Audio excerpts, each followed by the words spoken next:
आज के समय में सोशल मीडिया में ट्रोलिंग भी एक दुखद हकीकत है। दुखद इसलिए कि ट्रोलिंग किसी को परेशान करने का बेहद आसान हथियार बन गया है। उसी हथियार का शिकार बन गई कर्नल सोफिया कुरैशी। वही कर्नल सोफिया कुरैशी जिन्हें हालिया भारत पाक संघर्ष के दौरान प्रेस कॉन्फ्रेंस कर भारत की स्थिति और उपलब्धि बताने की जिम्मेवारी सौंपी गई थी। सरकार ने विदेश सचिव विक्रम मिस्री के साथ विंग कमांडर व्योमिका सिंह और कर्नल सोफिया कुरैशी को पीसी की जिम्मेवारी सौंपकर खूब तारीफ बटोरी थी।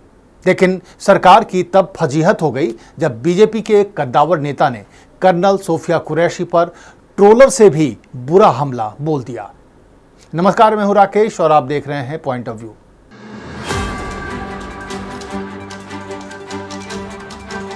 मध्य प्रदेश बीजेपी के कद्दावर नेता और मंत्री विजय शाह ने कर्नल सोफिया कुरैशी पर विवादित बयान देकर सरकार की मुसीबत बढ़ा दी है। यह अलग बात है कि जब बात बहुत बढ़ गई तो विजय शाह ने माफी मांगकर मामले को रफा दफा करने की कोशिश की, लेकिन विजय शाह का रसूख देखिए कि अभी तक बीजेपी उसके खिलाफ कोई एक्शन नहीं ले पाई है। विजय शाह ने सार्वजनिक मंच से देश की बेटी कर्नल सोफिया कुरैशी को आतंकवादियों की बहन कहा था। ये टिप्पणी इतनी घटिया थी कि मध्य प्रदेश हाईकोर्ट ने स्वतः संज्ञान यानी सुओ मोटो कॉग्निजेंस लेते हुए पुलिस को 4 घंटे के अंदर एफआईआर दर्ज करने को कहा। और जिन्होंने हमारी बेटियों के सिंदूर उजाड़े थे, वही कटे पिटे लोगों को हमने उन्हीं की बहन भेज करके उनकी ऐसी की तैसी करवाई। एक बार मोदी जी के लिए जोरदार ताली बजाएं। उन्होंने कपड़े उतार उतार के हमारे हिंदुओं को मारा और मोदी जी ने उनकी बहन को उनकी ऐसी की तैसी करने हमारे जहाज से उनके घर आए। अब मोदी जी कपड़े तो उतार नहीं सकते थे, इसलिए उनके समाज की बहन को भेजा कि तुमने हमारी बहनों को अगर विधवा किया है तो तुम्हारे समाज की बहन आके तुम्हें नंगा करके छोड़ेगी। देश का सम्मान, मान सम्मान और हमारी बहनों का सुहाग का बदला तुम्हारी जाति की समाज की बहनों को पाकिस्तान भेजकर अगर कोई ले सकता है, और उन्होंने कहा था घर में घुस के मालूम घर में घुस। जस्टिस अतुल श्रीधरन और जस्टिस अनुराधा शुक्ला की पीठ ने डीजीपी को जो कुछ कहा उसको सुनकर ही आप मामले की गंभीरता को समझ पाएंगे। जस्टिस ने कहा कि शाम तक एफआईआर दर्ज हो जाना चाहिए। मैं कोई बहाना नहीं सुनूंगा, आप सुनिश्चित करें कि एफआईआर दर्ज हो, नहीं तो मैं आपको विश्वास दिलाता हूं और वादा करता हूं कि राज्य को बेहद शर्मिंदगी का सामना करना पड़ेगा और मुझे इसकी परवाह नहीं है। कोर्ट ने कहा कि मंत्री विजय शाह ने कर्नल सोफिया कुरैशी के खिलाफ गंदी भाषा का इस्तेमाल किया। उनकी टिप्पणी न केवल कर्नल सोफिया कुरैशी के लिए अपमानजनक और खतरनाक है, बल्कि सशस्त्र बलों के लिए भी हैं।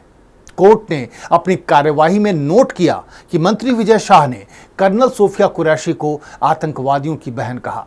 कोर्ट ने मध्य प्रदेश पुलिस को मंत्री विजय शाह पर भारतीय न्याय संहिता यानी बीएनएस की कई धाराओं को लगाने का आदेश दिया, जिसमें बीएनएस की धारा 152, 196 और 197 ये प्रमुख हैं। बीएनएस की धारा 152 भारत की संप्रभुता, एकता और अखंडता को खतरे में डालने वाली गतिविधियों को अपराध मानती है। कोर्ट ने कहा कि मंत्री का बयान अलगाववादी भावनाओं को बढ़ाता है, क्योंकि ये किसी भी मुस्लिम व्यक्ति को अलगाववादी भावनाओं से जोड़ता है। बीएनएस की धारा 196 कई समूहों के बीच दुश्मनी को बढ़ावा देने वाली गतिविधियों को अपराध मानती है।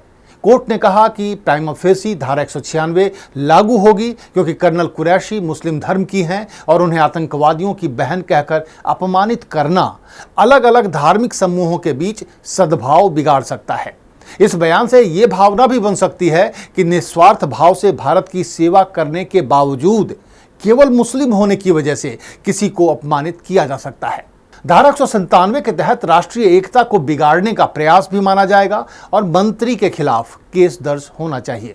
इतनी सख्त टिप्पणी के बाद भी एडवोकेट जनरल प्रशांत सिंह ने मंत्री विजय शाह के लिए कुछ वक्त मांगने की कोशिश की, तो कोर्ट ने कहा कि इस कोर्ट के आदेश को लागू करने के लिए मैं जरूरत पड़ने पर नरक को धरती पर ला दूंगा। जब एडवोकेट जनरल ने मंत्री को बचाने के चक्कर में कहा कि जांच एजेंसी को जांच करने दिया जाए और जांच के बाद अगर आरोप सही पाए गए तो केस दर्ज हो जाएगा, इस पर कोर्ट ने कहा कि यूट्यूब के तमाम ऐसे लिंक हैं जिसमें विजय शाह को जहर उगलता हुआ देखा जा सकता है। पहले मामला दर्ज करें और अगर आरोप साबित नहीं हुआ तो क्लोजर रिपोर्ट लगाएं, लेकिन केस आज ही दर्ज होना चाहिए। कोर्ट की इतनी सख्त टिप्पणी के बाद राज्य सरकार के पास कोई रास्ता नहीं बचा और मामला दर्ज करना पड़ा। लेकिन जब कोर्ट ने एफआईआर की कॉपी देखी तो हंगामा मच गया। दरअसल मंत्री विजय शाह को बचाने के चक्कर में कोर्ट की बताई गई धाराएं तो लगा दी गईं, लेकिन उसकी भाषा ऐसी लिखी गई जो जिरह में टिक ना पाए। एफआईआर की भाषा को देखकर कोर्ट ने कहा कि इसमें अपराध का उल्लेख ही नहीं है। कंटेंट ऐसा है जिसको कोर्ट में चुनौती देते ही निरस्त हो जाएगा। यानी पूरी सरकार मंत्री विजय शाह को बचाने के लिए मैदान में आ चुकी है। हाईकोर्ट के आदेश को ठेंगा दिखाते हुए एफआईआर की भाषा ऐसी लिखी गई है जो कोर्ट में पहले दिन ही खारिज हो जाएगी। जबकि बीजेपी की नेता और पूर्व मुख्यमंत्री उमा भारती ने विजय शाह के बयान पर नाराजगी जाहिर करते हुए उन्हें बर्खास्त करने की मांग की है, लेकिन अभी तक बीजेपी की तरफ से कोई बयान नहीं आया है। दरअसल विजय शाह की रसूख की वजह है उनकी जाति। विजय शाह गोंड जनजाति से आते हैं और मध्य प्रदेश के कई इलाकों में गोंड जनजाति निर्णायक भूमिका में है। शायद यही वजह है कि देश की बेटी का अपमान करने वाले विजय शाह के खिलाफ बीजेपी कोई कदम उठाने से हिचक रही है। ऐसा नहीं है कि ये कोई पहली घटना है जब विजय शाह ने किसी महिला के प्रति घटिया भाषा का इस्तेमाल किया है। इससे पहले अपनी ही सरकार में अपने ही मुख्यमंत्री शिवराज सिंह चौहान की पत्नी के बारे में भी अभद्र टिप्पणी की थी। इस अभद्रता के बाद उन्हें सस्पेंड कर दिया गया था, लेकिन फिर वोट बैंक के चक्कर में सरकार में वापस ले लिया गया था।